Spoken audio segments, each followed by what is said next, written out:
Still on the Africa Green Revolution Forum Summit, Ms. Vanessa Adams is the Vice President of Strategic Partnerships and Chief of Party at the Alliance for a Green Revolution in Africa, and she now joins us live via Skype. Good evening, Vanessa, and thanks for making the time today. Good evening. How are you tonight? Well, Alliance for a Green Revolution in Africa has many strong partners in government and across the private sector. How have these partnerships changed the face of agriculture on the continent? Such a great question. So we're so pleased to be here. Thank you for hosting us. Rwanda is a phenomenal host. And as you know, Rwanda is a partner that's key to the partnership group of the AGRF. And without partnerships, actually, I don't think any of us could have made it this far. As you know, there are public partners, technical partners, and private partners who make up the AGRF Partners Group, but also who are working across Rwanda with us in our work here. We're working with Rwandan companies like Bank of Kigali, Kumwe Logistics, AIF, Africa Improved Foods, and seed companies in Rwanda like Ignite, for example, youth-led companies like Horeco. So partnerships really can't work alone. It's an ecosystem to drive strategies, investors, and the governments to actually leap forward. And that is about the catalytic move and transformation that we all so desperately want to see. Absolutely. Funding for small, medium enterprises and smallholder farmers continue to be a problem. What initiatives are being done to address this, and which ones? You've asked my favorite question. There are millions of tiny businesses across the continent struggling in rural environments and small cities. And as you just replayed, Dr. Kalibata reminded us that this urban growth in Africa is tremendous. More than 50% of the population in Africa will be in cities in the coming 10 years. And yet, these cities are actually supplied to a large degree. 80% of the food that's consumed in Africa is actually locally produced. So what does that mean? We want to, as increasing consumers, we want better food, we want higher quality, we want more choices, we want safe food, we want nutritious food for our children. And so these are all huge business opportunities.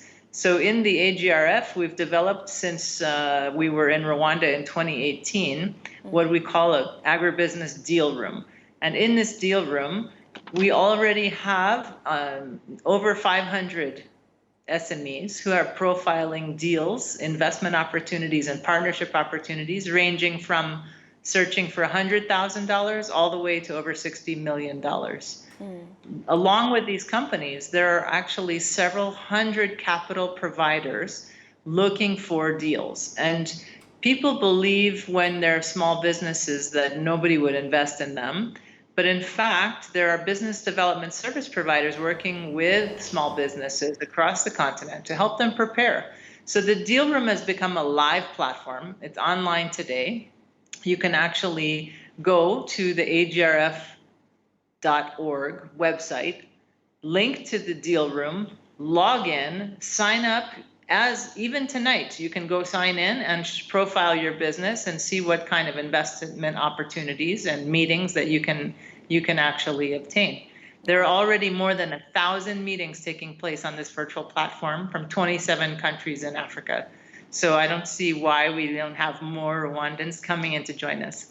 There's also a farmers forum happening and a youth town hall. So really every kind of business has an opportunity in this environment. The digital, tech, mechanization, service providers, input companies, and even all kinds of innovative and new types of foods. Interesting. I'll touch a bit on what Rwanda's Prime Minister mentioned about more engagement of youth in the agriculture sector, especially in policy making. Are we seeing more youth being given a table, and how can you grow these numbers to ensure that the sector remains more attractive?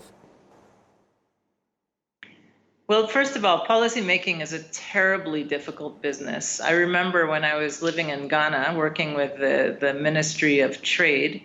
The Minister of Trade at the time used to say that being in government is one of the absolutely most challenging possible jobs that she had ever had. And I think this is something that we forget. So the youth actually can help the government by organizing thoughts and voice and actually being very clear about what policies they believe would actually help them.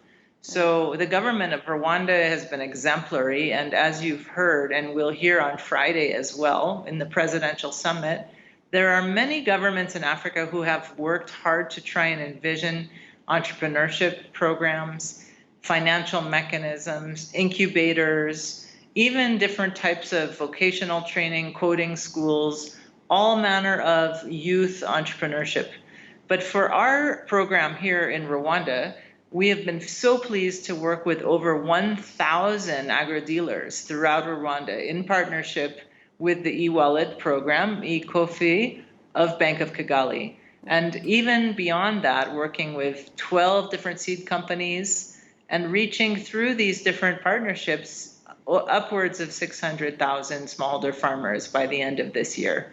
So we think that, as you said, the youth don't just have a role to play in driving the economy, but we think that in agriculture, in the digital ag, and also even in village-based advisors, village-based entrepreneurs, they can work and find a place, not just in cities, but even in small cities and in rural environments. We've seen that working, for example, with private sector partners such as Nestle in West Africa, where we're engaged in a partnership to link youth entrepreneurs to markets through off-takers and off-take contracts. And this is the kind of engagement, as you mentioned before, in partnership, where everybody really, really wants to see the youth engaged. And so we welcome this engagement. We hope that the youth of Rwanda will find a way to get online and join together, just like a football match, participate in the youth town hall. Yeah, unfortunately our time is fast spent, but briefly, as we conclude, what should we expect at the end of this summit? Our expectations are so high in this very difficult year of 2020, with all of the anxiety that COVID has brought, the disruptions in supply chains. We see this summit as really part of a huge investment and a turning point. There's a ministerial roundtable, there's a presidential summit. We do think there will be policies that actually help continue to drive the open markets of the continental free trade area and increase the huge opportunities of $1 billion, a $250 billion market that Dr. Kalibata mentioned, which is also in the latest report, which we've launched today. And we actually think that it will be $1 trillion agricultural industry in the coming years. So really phenomenal opportunities, and we really think we'll see billions of dollars of investment coming out of this summit. Thank you so much. Absolutely. Ms. Vanessa Adams from the Alliance for a Green Revolution in Africa, many thanks for your time this evening. Thank you so much. We really appreciate it.